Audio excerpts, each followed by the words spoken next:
Merci de nous rejoindre ce soir pour ce nouveau webinaire qui porte sur un sujet dont on va parler tout de suite. Euh, voilà, vous dire qu'on est très heureux donc avec Gérard Billon, Sophie Ramon, Manon Desclosières. Manon et Sophie étant enseignantes à l'Institut catholique de Paris. Le père Gérard Billon a été enseignant à l'Institut catholique de Paris, n'est-ce pas? Directeur de l'Alliance biblique. Donc, nous les remercions d'être avec nous ce soir et tout de suite, nous entrons dans un sujet passionnant. Quelle vie après la mort? Je vous montre à l'écran un petit livre. Je vais vous partager même mon écran pour que vous le voyiez mieux encore. C'est ce petit livre qui est sorti il y a à peine quelques semaines. Il est tout frais. Est-ce que vous voyez mon écran? Oui, Oui, ça marche. C'est ce petit livre qui nous a donné l'idée de consacrer un webinaire à ce grand sujet. Donc, quelle vie après la mort? Qu'en dit la Bible? Donc signé par Gérard Billon et Sophie Ramon. Alors, bien sûr, je ne peux que vous encourager à vous procurer ce livre et à le lire. Si nous avons invité Gérard et Sophie, c'est précisément pour qu'ils puissent nous partager un petit peu les grandes idées qu'ils évoquent dans ce livre, peut-être pour qu'on puisse mieux les comprendre. Et je voudrais tout de suite préciser à notre public que si vous avez des questions qui émergent au fil de la discussion qui vous sera proposée, n'hésitez pas à les écrire dans le chat de Zoom et je les transmettrai à nos intervenants. Voilà. Alors, je dois vous dire que j'ai lu avec beaucoup de plaisir ce petit livre pendant les vacances de Noël. J'ai appris plein de choses, parfois des curiosités, parfois des choses plus anecdotiques, et puis des grandes questions en fait très profondes qui traversent le livre et qui traversent nos vies. Donc un petit livre, je le présente très brièvement, 9 chapitres. On arrive à 180 pages à peu près. Ça se lit très très bien. C'est presque une méditation. Et en même temps, on apprend et on s'instruit énormément. Je voudrais commencer par une première question. Je vais départager mon écran pour qu'on puisse voilà, mieux voir tout le monde. Je voudrais commencer par une première question pour Sophie et Gérard et savoir, mais pourquoi avez-vous décidé d'écrire un livre sur ce sujet? Sophie d'abord. merci Gérard. En fait, c'est un projet qui remonte il y a pas mal d'années, euh, que j'avais envisagé d'abord avec Michel Berder.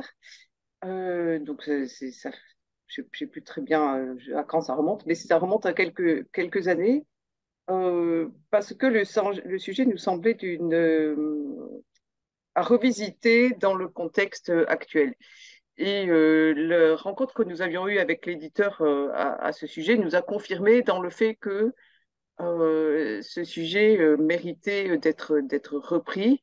Alors, pour plusieurs raisons. D'abord, c'est parce qu'il y a une sorte de, de méconnaissance ou de mélange sur ce que disent les Écritures par rapport à la mort après la vie. En fait, on ne s'y reconnaît pas toujours très bien, ou on ne sait pas toujours très bien.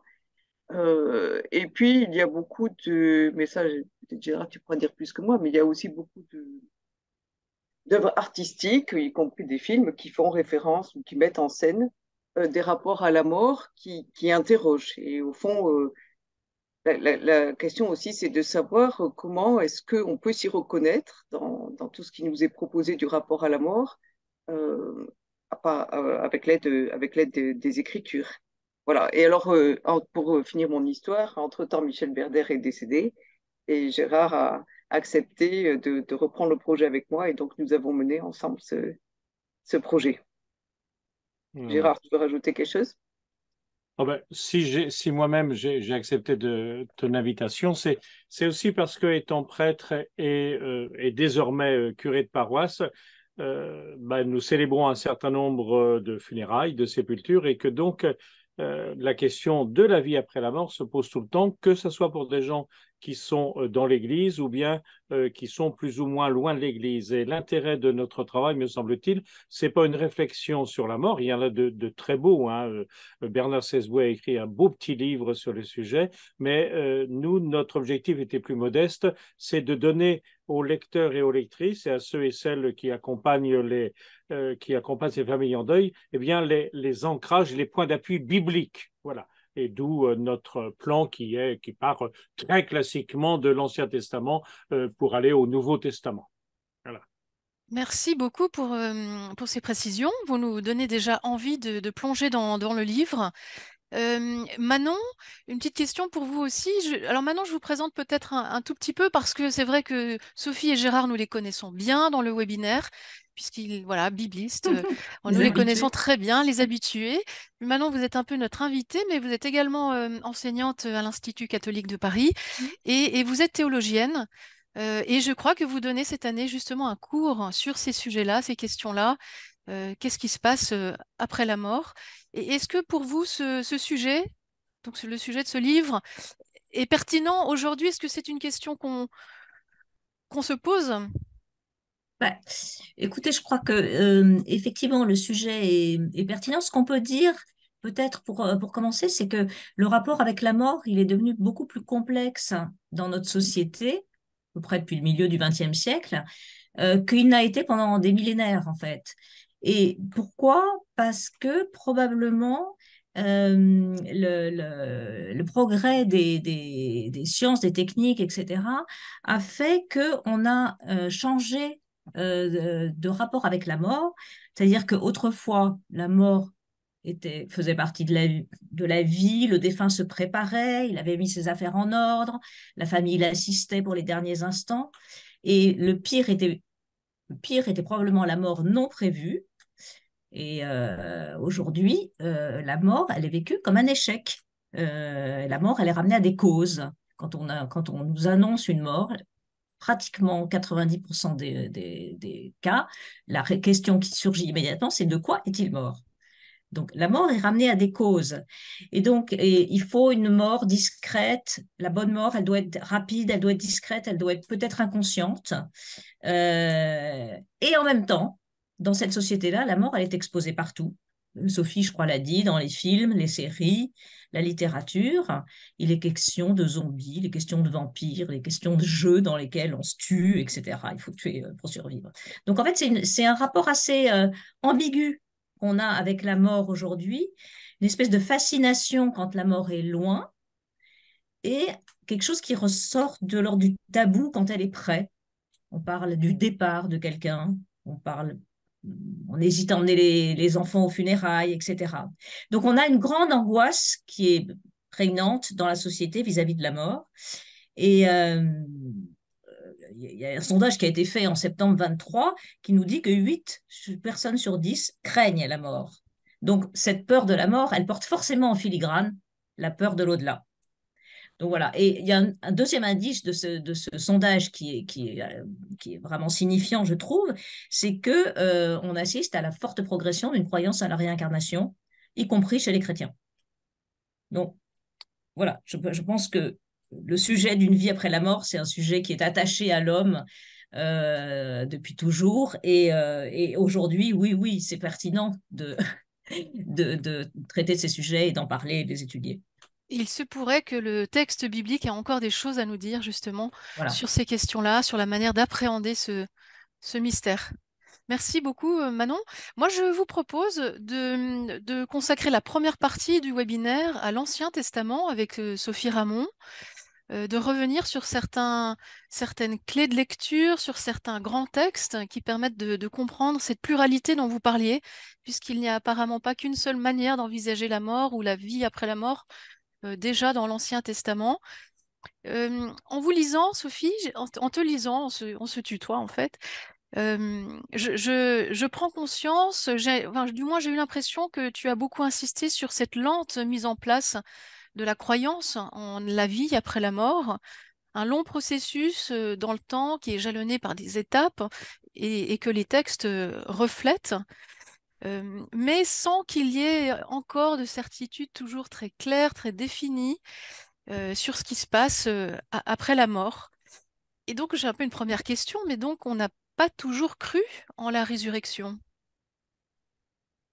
Non, on n'a pas toujours cru en la résurrection. En tout cas, les textes de l'Ancien Testament ne le laissent pas apercevoir. ce qu'il laisse apercevoir et qui est une constante qui traverse pour le coup tous les textes bibliques, c'est que Dieu est le Dieu des vivants. Dieu est du côté de la vie. Alors ça s'exprime de multiples manières hein, dans les textes bibliques, y compris ceux de l'Ancien Testament. Il suffit je sais pas moi, par exemple, de prendre les textes des psaumes hein, pour voir ces prières qui sont adressées à Dieu. Il y a un Dieu qui est compris, qui est conçu comme celui qui assiste la vie, qui préserve la vie, qui est présent à la vie des humains et qui est donc est du côté de la vie. Après, excuse-moi, je suis un... Oh, mais... Après, c'est un long mûrissement, effectivement, qui a peut-être ceci d'intéressant qu'il évite de penser, enfin, je sais pas, là, je suis en train de penser un peu tout fort moi-même, mais il évite de faire de l'au-delà une sorte de refuge, dans lequel, voilà, on pourrait se précipiter pour éviter justement cette peur de la mort dont parlait Manon.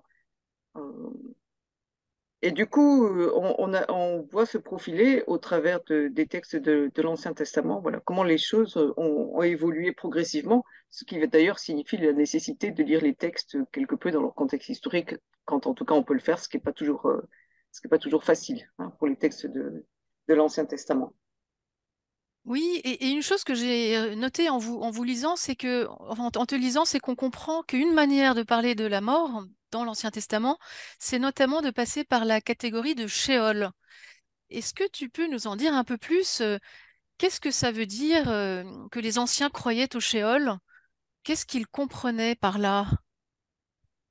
Alors, ça c'est ce qui apparaît le plus massivement dans l'Ancien Testament, c'est-à-dire que les défunts descendent au Sheol. Alors, il y a cette image déjà de descendre qui est peut-être associée d'ailleurs à la simple pratique des funérailles où on ensevelit le corps dans la terre.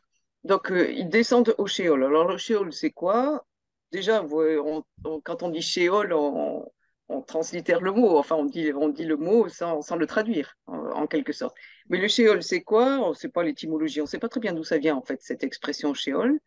Mais les textes bibliques le décrivent comme ce lieu souterrain où descendent les défunts, d'où on ne revient pas, d'où dans lequel on mène une sorte de vie larvaire, inconsistante.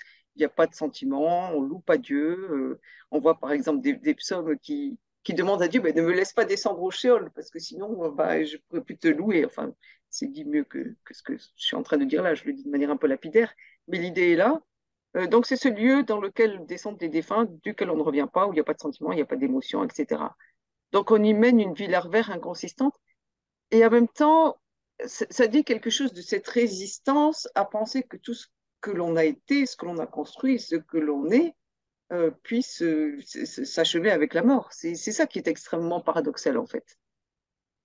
Oui, c'est paradoxal parce qu'on a l'impression que il se passe pas grand-chose dans ce Sheol, un état de vie larvaire, comme tu dis, mais en même temps, on y est quand même, on y vit quand même, mystérieusement.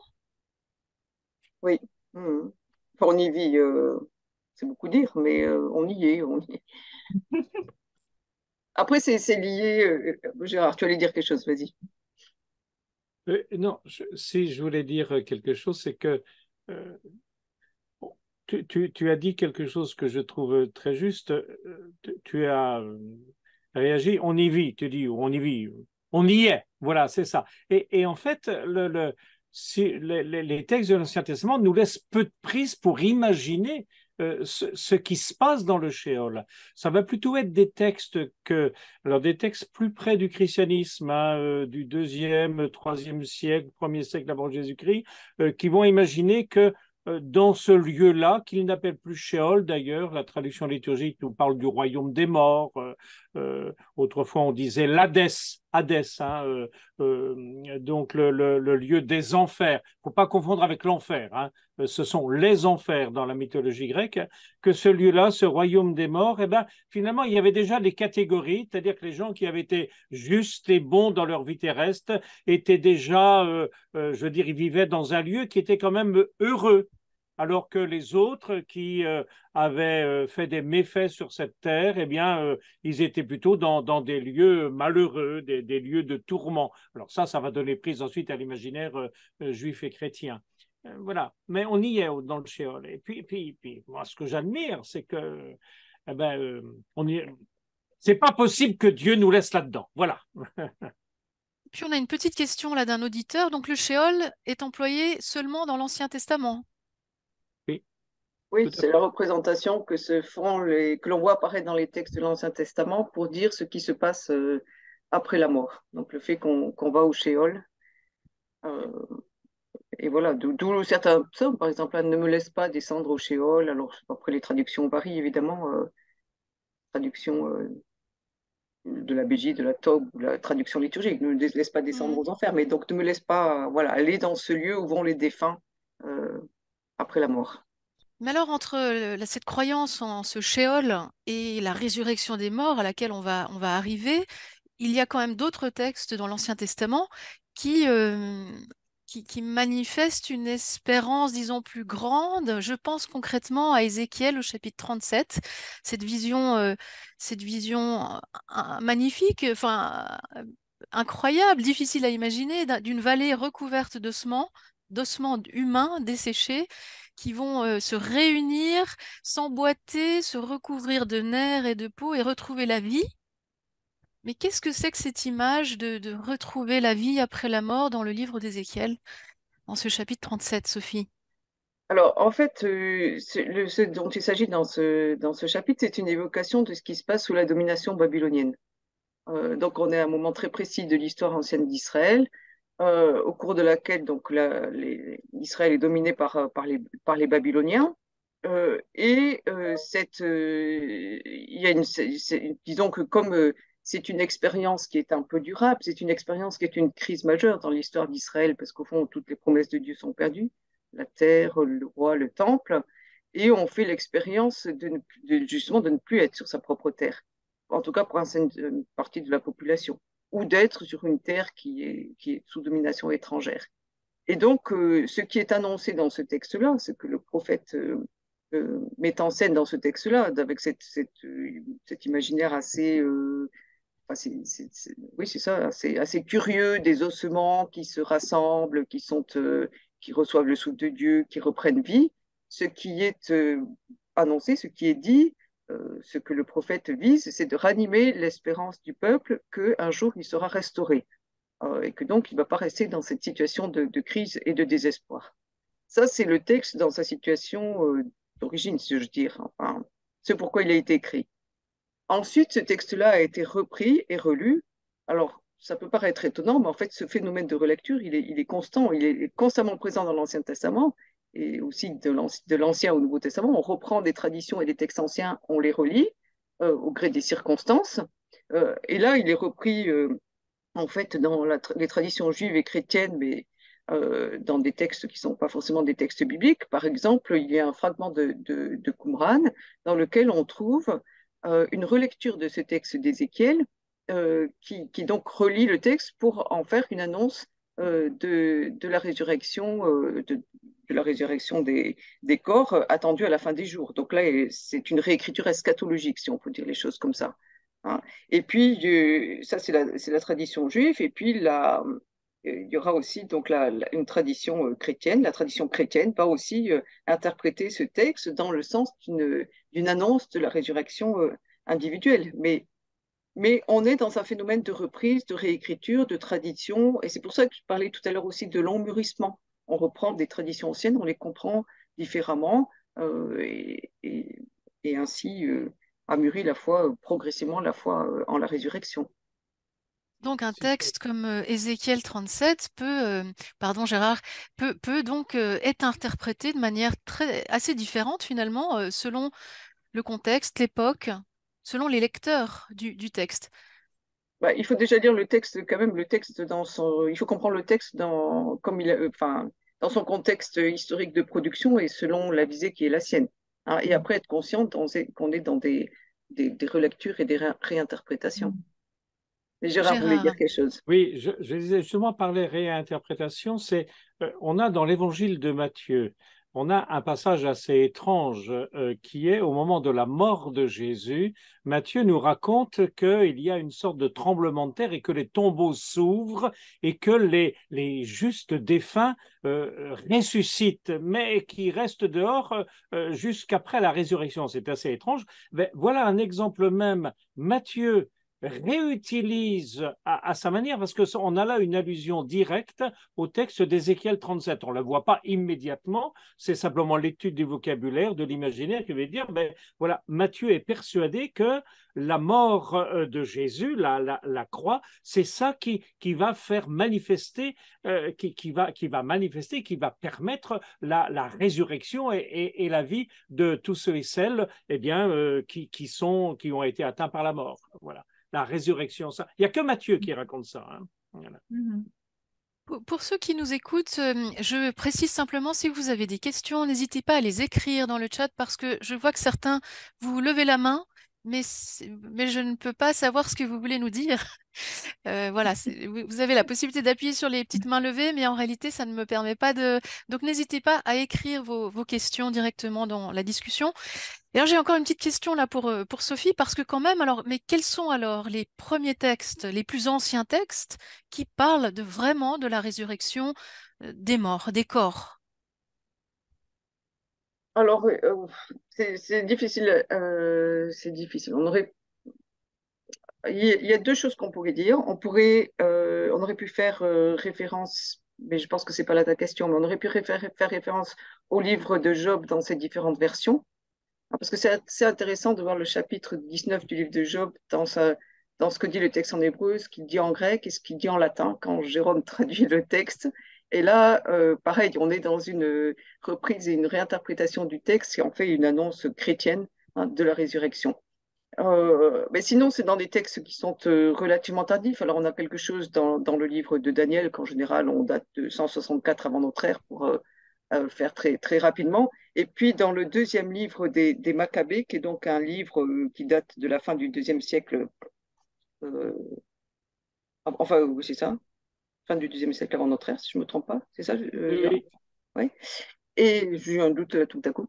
Et alors, c'est un livre qui est assez étonnant. Le livre de Daniel et le livre des Maccabées, en fait, sont situés dans une période qui est très particulière, qui est cette fois-ci la domination hellénistique. Je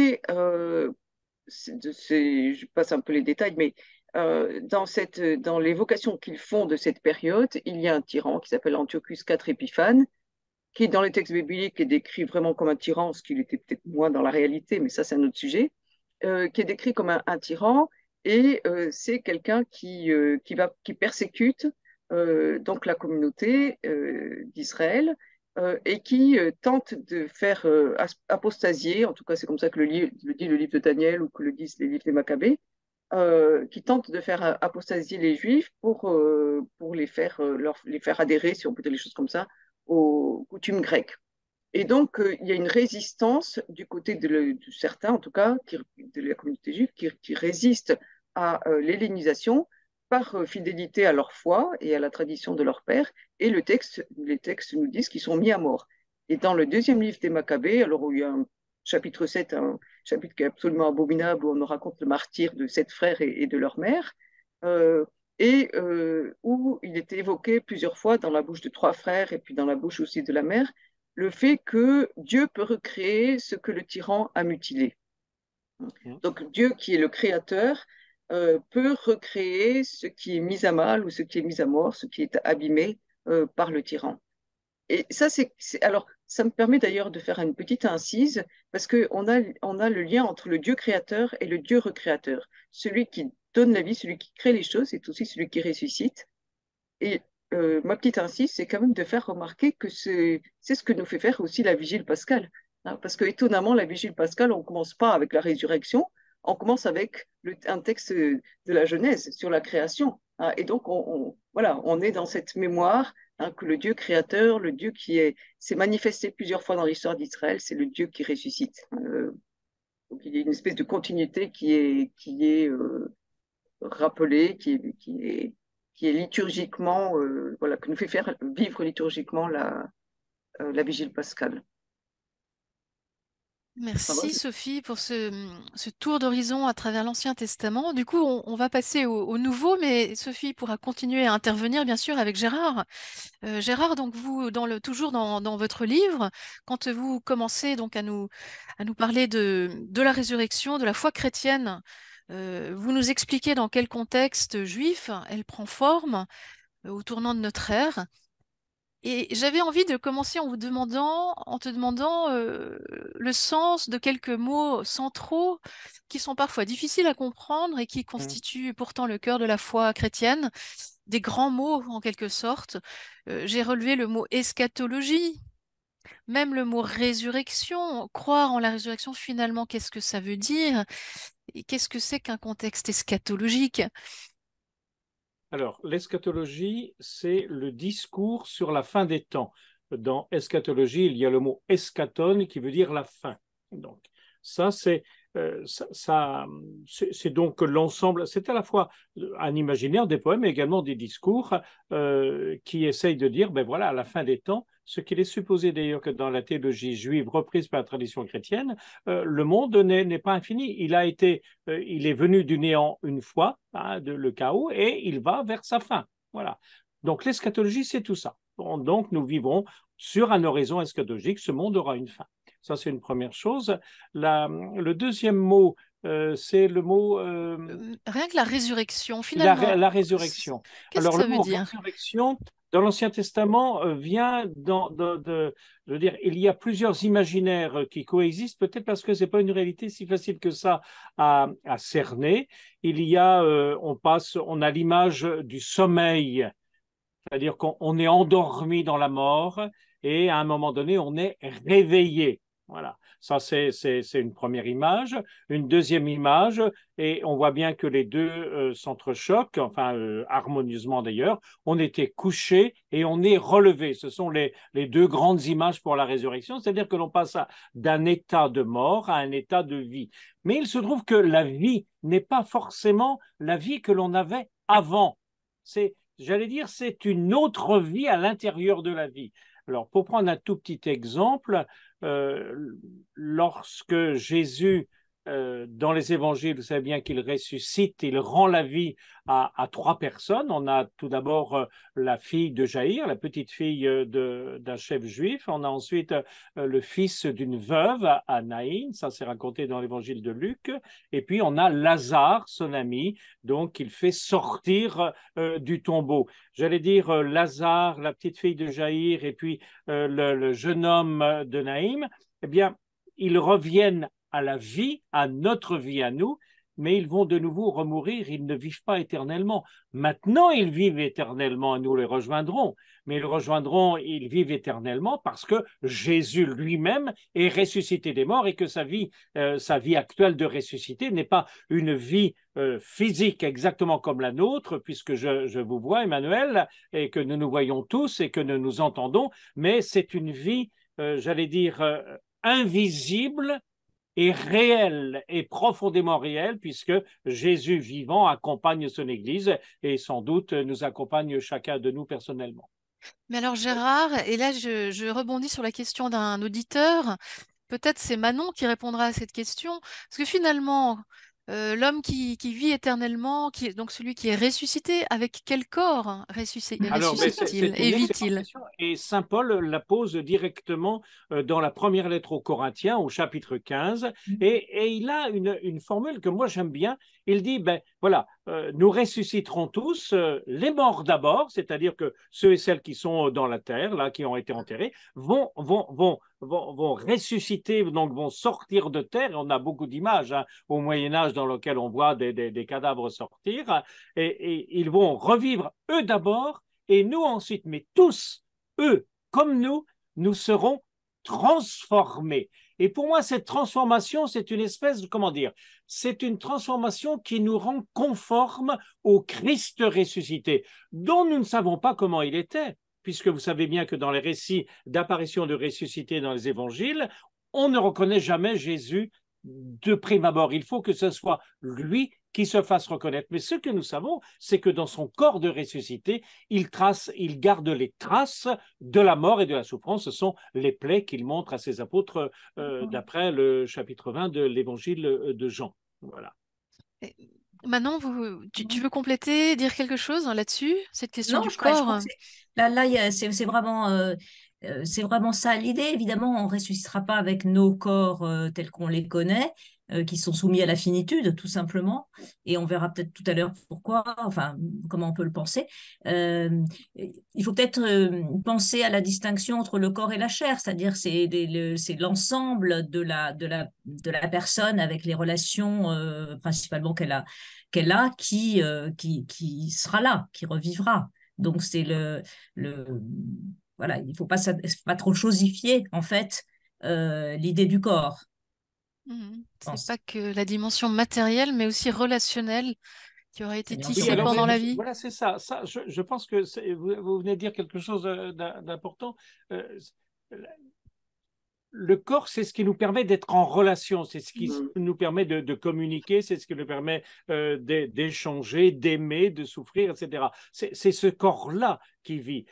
Finalement, en judaïsme comme en christianisme, même si on est tenté parfois par la séparation entre le corps et l'âme, en fait, il n'y a pas au point de départ dans les évangiles ni dans Saint Paul, il n'y a pas véritablement de séparation. Le corps est un, notre vie est un. Alors c'est un tout petit peu difficile quand même à imaginer, Bien mais sûr. justement, ça échappe à l'imagination. Bien sûr. Et nous sommes toujours invités à, à approfondir nos discours et à ne pas Mhm. nous agripper à des représentations données. On en a quand même une toute petite idée avec l'épisode d'Emmaüs, où Oui, le Christ est là enfin, il marche quand même à côté, mais on le reconnaît pas simplement à son apparence matérielle, on le reconnaît à ce qu'il fait, et ce qu'il fait, c'est un geste de relation et c'est un geste qui de relation existait dans la qui est à vie la fois de précédente, parler, d'échanger sur les Écritures et de rompre le pain. et de Hein. rompre le pain. Ce qui laisse entendre que dans notre réalité aujourd'hui, nous les croyants, nous savons qu'il est vivant à la fois dans la fraction du pain, dans l'Eucharistie, dans sa parole, et évidemment dans le corps rassemblé le dimanche pour fêter cette merveilleuse amitié que Dieu a pour nous. Et ce Alors que vous venez Oh, pardon, d'évoquer, Sophie. ça explique aussi pourquoi on rencontre dans les textes bibliques plusieurs images, en fait, Mm. qui ont chacune leurs limites, mais qui essaient de dire quelque chose. Tu disais, Gérard, finalement, pour la résurrection, on a deux formes d'images, une image spatiale ou une image temporelle, un avant, un après, Oui, un être couché, un se mettre debout. C'est pareil dans les représentations de ce qui se passe après la mort ou dans la vie éternelle. On a des représentations spatiales, mais ce sont des images ou des manières d'essayer de se mhm. représenter ce qui n'est pas représentable, en fait. Oui, c'est ça. Je rebondis sur une question qui nous est posée et je vais même compléter un petit peu la question. On nous dit finalement quelle différence entre résurrection, vie éternelle et j'ai envie même d'ajouter paradis. Parce que le mot Ah, paradis, Gérard, vous l'employez dans un de vos oui. chapitres. Le mot paradis est un mot qui n'intervient pas très souvent. Il intervient une seule fois dans les évangiles, c'est l'évangile de Luc. Il est présent également dans la deuxième lettre aux Corinthiens de Paul, qui dit que il a frôlé le paradis, mais il n'en dit rien du tout. Hein. Et puis c'est également présent dans le livre de l'Apocalypse une fois. Donc je donnerai quelque chose de l'arbre de vie à quelqu'un qui a été donc qui a essayé de suivre le Christ dans sa vie. Le paradis, ça vient d'un mot grec qui veut dire jardin. Et ce n'est pas le jardin des origines, mais c'est le jardin qui nous attend à la fin des temps, le jardin dans lequel l'ensemble des justes, de ceux et celles qui ont suivi Dieu, qui ont respecté sa loi, qui ont fait de sa loi véritablement une nourriture de vie, vont être bénis. Alors, c'est la phrase la plus célèbre, c'est évidemment dans l'évangile de Luc, c'est au moment de la crucifixion, c'est ce que la traduction appelle le bon larron. Vous savez, vous avez aux côtés de Jésus, vous avez deux bandits qui sont crucifiés. Il y en a un qui se moque de Jésus, si tu es le Messie, eh bien, sauve-nous et nous avec toi. Hein. Et puis l'autre qui lui dit, ben non, toi, tu n'as pas crainte de Dieu, puisque nous savons que nous, c'est justice que nous soyons ici crucifiés, mais lui, et il parle de Jésus, c'est quelqu'un qui est juste. Voilà. Autrement dit, ce bandit euh, reconnaît Jésus comme innocent alors que le gouverneur Pilate l'avait condamné. Voilà. Et Jésus, ce bandit dit à Jésus, souviens-toi de moi quand tu viendras dans ton royaume, si tu viens comme roi. Et Jésus se tourne vers lui et lui dit, aujourd'hui même, tu seras avec moi dans le paradis. Et ici, le mot paradis, c'est pas simplement cette espèce de jardin dans l'attente de la résurrection finale et de la vie éternelle donnée lors de la venue du Christ, de la venue définitive du Christ, c'est véritablement déjà l'entrée dans ce qu'on appelle la vie éternelle. Je veux dire, s'il y avait une petite distinction entre résurrection et vie éternelle, elle serait pour moi celle-ci. C'est que la résurrection, c'est à un moment donné de l'histoire, il y a un événement qui se fait. Voilà.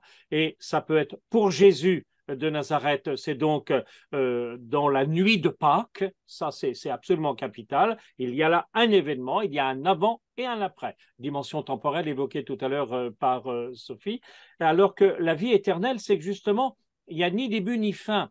Mais là encore, on est un petit peu gêné pour parler de la vie éternelle. Je dirais que la vie éternelle, c'est la vie de Dieu. Et pour moi, la vie de Dieu, dont le Christ est l'exemple sans doute qui nous a été donné, c'est l'exemple le plus parlant, cette vie de Dieu qui est celle d'après la mort, eh bien, reflue déjà sur notre existence à nous. Je veux dire, moi comme chrétien, parce que nous sommes baptisés, nous sommes déjà dans la vie éternelle. Ben, nous avons notre existence à vivre et dans notre existence, nous avons à vivre en vivant, mais en vivant de la vie de Jésus ressuscité. Voilà. Je ne sais pas si j'ai été clair, mais... Ah oui, très clair. Peut-être maintenant, si tu veux ajouter, Oui, je peux peut-être rajouter quelque chose dans la vie éternelle. Quand on parle de la vie éternelle, on a l'impression que ça va être une vie parce qu'on n'est pas équipé en fait pour penser hors du temps, donc c'est très compliqué. On peut avoir que des représentations de ce qui peut se passer. Temporel, Mais oui. la vie éternelle, on a l'impression de quelque chose de très figé où tout le monde sera dans un espèce d'état de bonheur total, etc.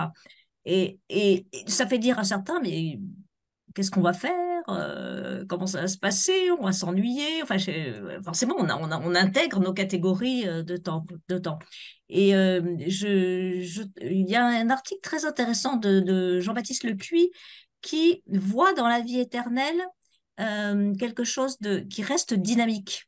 Autrement dit, on arrive dans la vie éternelle, donc dans la vie de Dieu, mais euh, sans que ça soit une totale fusion avec Dieu ou quelque chose de statique. C'est-à-dire qu'on garde, étant donné qu'on ressuscite notre corps et et qu'on ressuscite complètement, on garde cette altérité que Dieu a voulu pour nous dès la création. Donc on garde de la relation, en fait. On garde du dynamique. Merci.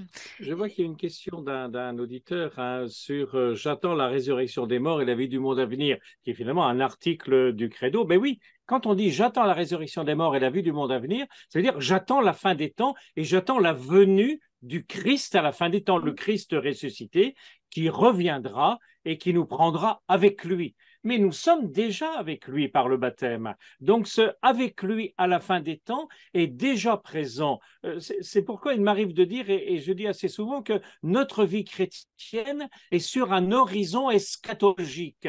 Nous sommes orientés, nous vivons, on vit pas simplement, on vit pas simplement avec des souvenirs du passé, on vit pas simplement la vie présente, je me lève le matin, je mange, je travaille, je me couche le soir. Non, nous vivons sur un horizon en disant, ben tiens, voilà, toute cette vie est orientée vers quelque chose qui est à venir. Voilà. Et ce quelque chose à venir est déjà présent puisque c'est Jésus ressuscité. Merci pour tout cela. On va passer à la troisième partie de notre webinaire. Où Manon, vous qui êtes, enfin, tu es théologienne, bon, comme Sophie, comme Gérard, mais sur d'autres sujets, sur ces questions-là en particulier. Comment est-ce que, ça c'est une notion d'enfer, de purgatoire, de paradis. Donc, on a parlé de paradis, mais on n'a pas encore parlé de l'enfer, ni de purgatoire avec nos biblistes. Comment expliquer cela? Comment expliquer cela? Ça, c'est voilà, Vaste question. c'est une vaste question. Peut-être il faut refaire un tout petit peu d'histoire parce qu'effectivement, l'eschatologie chrétienne telle qu'elle a été pensée, thématisée depuis le Moyen-Âge, ça a été fait autour de ce qu'on appelait les eschatas, c'est-à-dire les fins dernières qui sont reléguées, on fait la transition avec ce que vient de dire Gérard, qui étaient reléguées dans le futur. Alors les eschatas, ce sont classiquement la mort, le jugement, le retour du Christ, l'enfer, le paradis, etc. Donc tout ça était enfin vraiment l'eschatologie du futur, complètement après la mort. Et Congar disait même que c'était devenu une instance d'information sur l'au-delà, une physique des eschatas, c'est-à-dire que tout se passait sur la fin dernière dans l'au-delà. Et il y a eu un véritable effort pour renouveler cette pensée de l'eschatologie au XXe siècle, et précisément pour ramener dans le présent la foi en l'avènement du royaume de Dieu. Et donc, il y a plusieurs modèles qui ont été proposés. L'idée étant de dire tout ne se passe pas dans le futur, tout ne se passera pas dans le futur. On ne vit déjà aujourd'hui dans notre vie ce que nous serons appelés à vivre dans le futur. Et d'ailleurs, on le voit bien dans le travail qu'ont fait Gérard et Sophie, on voit bien que dans la séquence des paraboles de chez Matthieu, qui rapporte que le royaume est déjà là, dans un champ, dans du pain, dans un filet de pêcheur, enfin autrement dit, dans du quotidien, et on revient avec l'eschatologie du XXe à cette idée qui est déjà dans l'Évangile et qu'on avait sans doute oublié. Donc, il y a eu plusieurs manières de dire, et il me semble que une des manières de dire qui a été vraiment signifiante, en tout cas pour nous, c'est la manière dont Rahner a pensé l'eschatologie du XXe pour allier les deux dimensions du royaume, déjà là, pas encore accompli. Il consacre en fait dans le traité fondamental de la foi la 9e étape à l'eschatologie. Et il pose au début du texte des principes herméneutiques pour comprendre les énoncés eschatologiques de l'écriture. Et ce principe herméneutique, c'est le premier, il y a deux choses importantes, c'est de se dire l'essence de l'homme, c'est Rahner qui parle, hein, bien sûr, c'est pas moi. L'essence de l'homme, c'est celle d'un être ouvert à l'absolu, au pouvoir absolu. L'avenir absolu, pardon. L'avenir absolu, c'est Dieu. Et le deuxième principe qui découle du premier, c'est que l'essence de l'homme ainsi définie conduit à ce que on ne puisse dire, on ne puisse dire du futur que ce qu'on connaît déjà dans le présent. Autrement dit, les énoncés eschatologiques qui sont la transposition dans le futur de ce que l'homme chrétien vit dans la grâce de Dieu dans son présent. On peut le dire encore autrement, l'eschatologie, on ne sait de l'eschatologie que ce qu'on sait de notre présent du point de vue de l'histoire du salut. Et c'est très important ça, parce que ça enlève, d'abord ça ramène l'idée de l'eschatologie dans le présent, et c'est ce que disait Gérard, on vit comme chrétien dans un horizon eschatologique. Et du coup, comment dire, ça change un peu l'idée qu'on peut avoir de toutes ces eschatas, l'enfer, le purgatoire, etc., etc., parce que ça dessaisit, ça désaxe, en fait, l'eschatologie d'uniquement le salut, le salut qu'a porté Jésus à cause du péché de l'homme. Donc On vient. Donc ça veut dire que la vie en Dieu, la vie éternelle a déjà commencé La vie maintenant. éternelle a déjà commencé, parce que la vie éternelle a commencé avec le fait que Dieu nous crée dans une volonté absolue d'interlocution, donc Dieu nous crée autre que lui, et donc il nous crée, du coup on explique aussi la différence entre la mort et la finitude, il nous crée autre que lui, et la manière la plus absolue d'expliquer, enfin de montrer en fait l'altérité de l'homme par rapport à Dieu, c'est de l'avoir créé fini. Ce qui nous caractérise, c'est d'être fini biologiquement par rapport à Dieu qui est infini. Donc c'est la marque de notre humanité, c'est notre finitude. Et du coup, la mort, c'est pas la même chose que la finitude, en fait. C'est pas la même chose que le trépas. La finitude, elle mène au trépas. La mort, elle vient d'une vie sans Dieu. C'est, Ça permet en fait cette manière de penser que l'eschatologie, que nous vivons aujourd'hui de la vie avec Dieu, désaxe en fait de la pensée du péché seulement et du salut comme vu comme péché. Et Comme alors, ce... la vie sans Dieu, ici, c'est déjà l'enfer? Alors, on peut le qualifier d'enfer, oui. La vie sans Dieu, c'est ce qu'on dit être l'enfer. C'est ce que le chrétien pense être l'enfer. On a une question Mis d'un en scène dans auditeur. le livre. Ouais, vas-y, Hop, Sophie. Sophie. Non, je pense que c'est mis en scène dans le livre de la sagesse de Salomon, qui est Hmm. un texte de l'Ancien Testament, en tout cas dans le canon catholique, écrit en grec, où il y a une sorte d'affrontement ou de confrontation entre ceux qui sont appelés les justes et ceux qui sont appelés les impies. La différence, c'est que les impies, ils sont enfermés dans une conception de la mort, de la vie qui est éphémère, qui va à la mort, et une mort qui débouche sur rien. Et donc, comme ils sont euh, j'allais dire, pris par cette pensée d'une vie qui ne débouche sur rien, d'une mort, d'une vie qui s'achève sur la mort, ils s'enferment dans une sorte de spirale, qui est une sorte de spirale, profitons de la vie, mais qui va aussi les conduire à opprimer enfin, d'autres classes, enfin, d'autres personnes, et qui va, au fond, conduire à ce que le texte pour- propose comme enfin, ce qu'il sera appelé la seconde mort, mais c'est une expression qui ne veut rien dire en fait. Mais c'est leur pensée de la mort qui en fait les entraîne dans une sorte de spirale qui est la mort elle-même. Enfin, je ne sais Mm. pas si je Mm. m'exprime bien. Alors que les justes, ils sont dans l'espérance et le texte met en scène une sorte de jugement où les impies sont confrontés aux justes qui, contre toute espérance, dit le texte, se tient debout. Hein, toujours sur cette Mm. image euh, d'être dressé. Et on voit bien que, alors ça dit deux choses, ça dit que notre pensée de la mort, en fait, elle reflue sur notre manière de vivre, sur notre vie présente. Et les textes bibliques insistent beaucoup sur le poids à donner à l'existence présente. Et d'autre part, il y a ce que tu dis maintenant, c'est que en fait, on n'arrive pas à penser hors du temps. Alors, on a l'impression que les choses sont saucissonnées. Il y a un avant, il y a un après, il y a notre vie présente et puis il y a ce qui va se passer après. Mais non, il y a quelque chose qui est déjà engagé, si on peut dire les choses comme ça. Et la mort qui est à craindre, c'est cette rupture d'avec Dieu, enfin, d'avec les Ouais. autres d'ailleurs. Et peut-être que ce qui est déjà engagé, comme le dit Paul, c'est d'être en Christ. Il le Ah dit oui. bien dans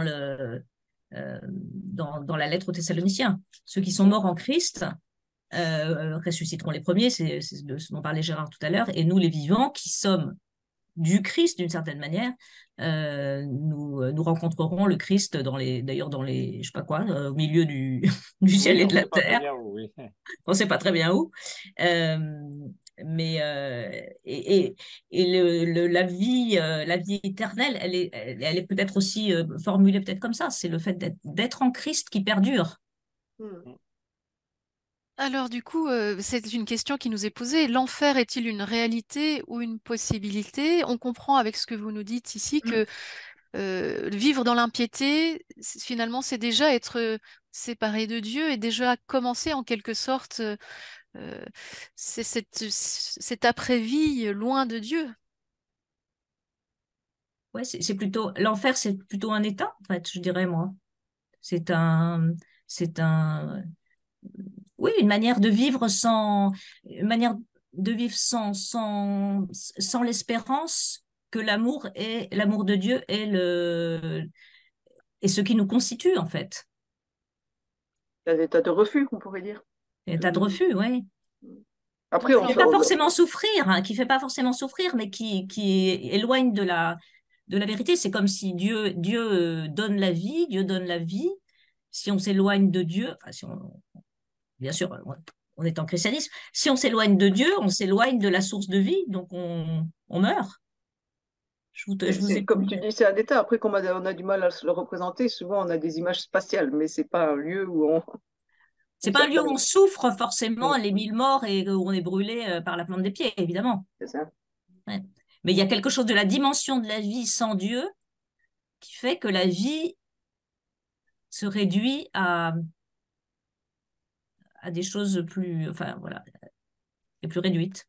Et alors Manon, tout ce qui est dit maintenant concerne ceux qui croient au Dieu des chrétiens, au Dieu des juifs, que c'est une question qui nous est posée là encore. Que dit la Bible à propos de la mort pour nos amis musulmans, hindous, Ah, que dit la le- Bible? Ça, je ne saurais pas ou dire. C'est disons, vos alors amis exégètes. formulons autrement, mais sinon l'enfer, le ciel pour les non-chrétiens. Ce qu'on dit, c'est que Dieu sauve. Alors, sauve, ça veut dire euh, euh, appelle à la vie éternelle tout homme. Alors, est-ce que est-ce que il y a plusieurs manières de penser ça. Est-ce que l'islam et enfin, les non-chrétiens sont appelés par le biais de leur religion ou autrement, d'une manière que Dieu seul connaît, hein, comme disait, je crois que c'est Ratzinger qui disait ça, tout le monde est appelé. Donc il y a une espérance pour Il y a de tous. l'espérance pour tous. Oui. Mm. Il est le Dieu de la vie, le Dieu des vivants, de tous les vivants. Et, mm, Il y a encore quelque chose qui m'a travaillé en lisant le livre. Et lorsque Jésus dit que après la mort, dans la résurrection, on sera comme des anges, dans l'évangile de Hein. Saint Marc, chapitre 12, en fait, qu'est-ce qu'il faut comprendre? Manon, comment faut-il se représenter? On a un peu déjà parlé de cette question, mais comment se Oui. représenter cette vie après la mort? C'est être comme des anges, mais qu'est-ce que Jésus a voulu dire? Alors, enfin, peut-être que non, mais Gérard, tu veux dire quelque chose? oui, ben, tout simplement, enfin, me semble-t-il, c'est euh, nous, en cette vie-là, la vie de Dieu se transmet par la génération. Je veux dire, nous naissons, nous aimons, nous faisons des enfants et la vie se continue par la génération. Être comme des anges, les anges n'ont ni naissance ni mort. Être comme les anges, ça veut dire qu'il n'y a plus besoin de transmettre la vie puisque nous sommes dans la vie. Voilà. Ça, Mm. c'est, me semble-t-il, l'interprétation classique de la parabole de Jésus sur la femme aux 7 paris. Nous sommes comme des anges parce qu'il n'y a plus besoin de génération. Voilà. Il n'y a Mm. plus besoin d'épousailles.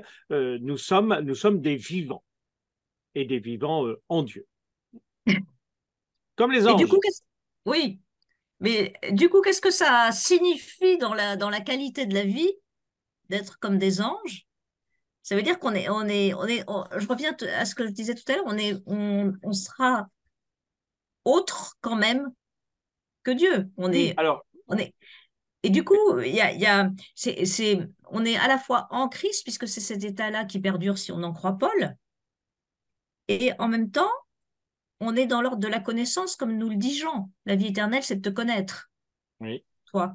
Et donc, moi, je trouve très suggestif, c'est de penser que, justement, il y a de l'altérité qui reste dans la vie éternelle. Donc, on est comme des anges, on est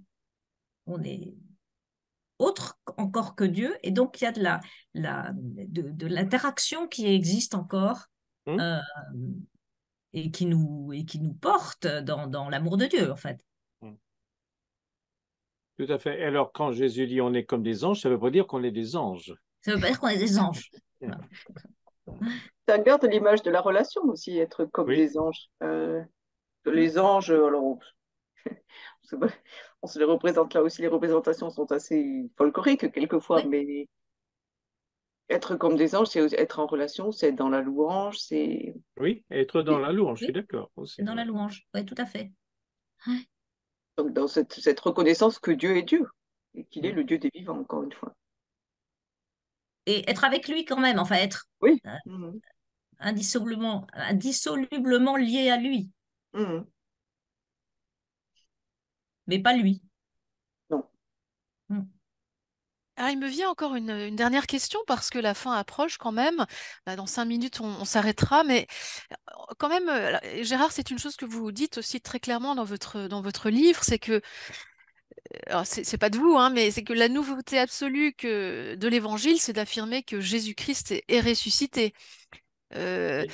et, et, et, hum, et pourtant, la mort n'a pas été éliminée. Maintenant, vous en avez dit un mot là tout à l'heure. Mais qu'est-ce qui a donc vraiment changé avec la résurrection de Jésus si la mort n'a pas été éliminée? Alors, il me semble que Paul le dit assez clairement dans la première lettre aux Corinthiens, c'est la mort est vaincue, mais elle n'est pas totalement éliminée. Et ce fait-là, c'est à la fois une espérance, puisque il ne peut pas y avoir de désespérance devant, hélas, les difficultés, les drames et les violences et les cassures de notre monde. On ne peut pas se lamenter parce que la mort a été vaincue, mais en même temps, c'est de notre responsabilité de nous conduire comme disciples du Christ ressuscité, d'être de ceux et celles, j'allais dire, qui font reculer la mort. Voilà, la mort ou bien toutes les attitudes ou les actes mortifères qui sont les nôtres. Et quand je dis cela, c'est pas uniquement individuel ou personnel, c'est évidemment, communautaire. Hein. Les formes de mort, ça touche les autres, ça me touche moi, mais il n'y a pas que... Et si je suis à ma manière quelqu'un qui participe volontairement ou involontairement à des formes de mort, je sais que ça touche les autres. Voilà. Mhm. Mais Mhm. Christ ressuscité, la mort est vaincue. Ô mort, où est ta victoire? Le dernier ennemi, ce sera la mort. Oui. L'extraordinaire du livre de l'Apocalypse, dans sa finale, c'est évidemment la Jérusalem nouvelle qui descend du ciel, qui est largement ouverte à tous ceux et celles qui sont les artisans, les semeurs de vie. Mhm. Et on dit dehors les chiens dehors. Remarquez, ils ont tellement été éliminés dans le reste du livre qu'on se demande s'il y en a encore. Mais c'est une manière pour nous de dire, ben oui, nous sommes libres et finalement les textes de l'Écriture et la foi de l'Église de dire, mais puisque cette espérance est là, entrons dans cette espérance, agissons. Alors on a besoin de l'Esprit Saint, on a besoin du pardon, on a besoin d'être encouragés, Ouais. on a besoin d'être des vivants. Voilà. Moi, je pense que cette question-là, elle nous requiert à réaffirmer notre foi et notre confiance en Dieu et de repenser à ce que dit Paul dans la lettre aux Romains quand il dit Dieu a créé par amour, Dieu ne reprend pas ses dons.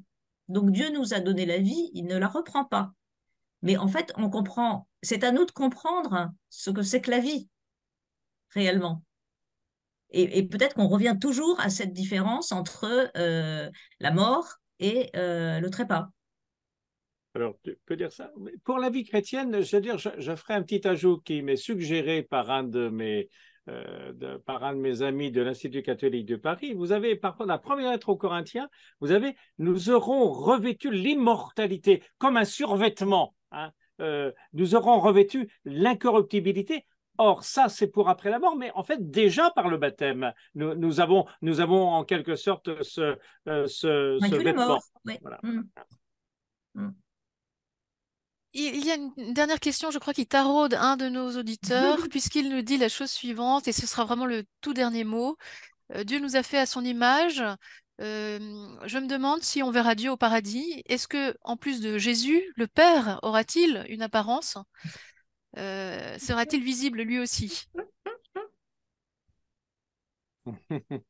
C'est quand même ce qui nous est promis par Jean. La vie éternelle, c'est qu'ils te connaissent, toi et ton envoyé. Oui. Mais le verbe, oui, le verbe connaître, c'est pas forcément voir. Ah, Ah, moi, j'aime bien les images quand même qui font que, à la fois les images de la création, par exemple, j'en vois une au porche de la cathédrale de Chartres, dans lequel le visage du Père est le Christ. Le visage du Père, en fait, est jeune, c'est comme si c'était le Christ, et Adam est sur le visage ressemble au Christ. Voilà, c'est une manière imagée, peut-être un petit peu maladroite, de nous faire dire que nous serons quand nous serons avec Dieu, nous le reconnaîtrons immédiatement. Voilà. mm. Parce que c'est lui qui vient vers nous, hein, c'est pas nous. Voilà. Écoutez, je vous remercie beaucoup. On arrive vraiment tout à la fin, donc je vais reprendre la parole. Je veux remercier infiniment nos trois intervenants, Gérard, Sophie, Manon. de nous avoir éclairés sur ces grands sujets. Et puis pour les 30 secondes qu'il me reste, je vais vous présenter simplement les prochains rendez-vous. J'imagine que vous pouvez voir mon écran partagé. Un premier rendez-vous, voilà, je crois que là c'est bon, vous le voyez, une journée des chemins de la Bible, le 8 mars prochain sur un thème bien particulier, l'évangile et le leadership, sur la question de l'autorité. Voilà. Notamment la question de quand il y a trop d'autorité, quand il n'y a pas assez d'autorité, comment se situer, qu'est-ce que l'évangile, comment l'évangile peut-il nous illuminer sur ces questions-là, avec Jean-Marc Liotto, théologien, formateur et accompagnateur spirituel à Fondatio. Voilà. Puis un autre rendez-vous, là aussi j'insiste sur ce rendez-vous-ci, c'était une nouveauté puisque l'Institut catholique de Paris crée un nouvel institut de recherche, l'Institut des sciences bibliques. À vous qui êtes intéressés par la Bible, cet événement vous interpellera peut-être. Le mardi 2 avril prochain à 18h30, si vous êtes en région parisienne, vous pouvez vous rendre à l'ICP, à l'Institut catholique de Paris, pour assister à l'ouverture, l'inauguration de ce nouvel institut qui a pour mission de mettre en valeur les nombreuses propositions bibliques qui se vivent à l'ICP, présenter son équipe de recherche, présenter ses publications et ses méthodes de travail, voilà, d'approche du texte biblique. Et puis, un troisième rendez-vous, ce sera notre dernier webinaire de l'année. Il aura lieu au mois de mai prochain. La date sera communiquée bientôt. Vous la recevrez par mail. Et nous allons, dans ce prochain webinaire, travailler une question spécifique en préparation pour les Jeux Olympiques, ce que la Bible peut nous apprendre sur le sport. Voilà. J'espère que ce titre vous donnera envie d'assister au prochain webinaire. Je vous salue et puis je vous souhaite une très bonne soirée. Merci encore à nos intervenants et à une prochaine.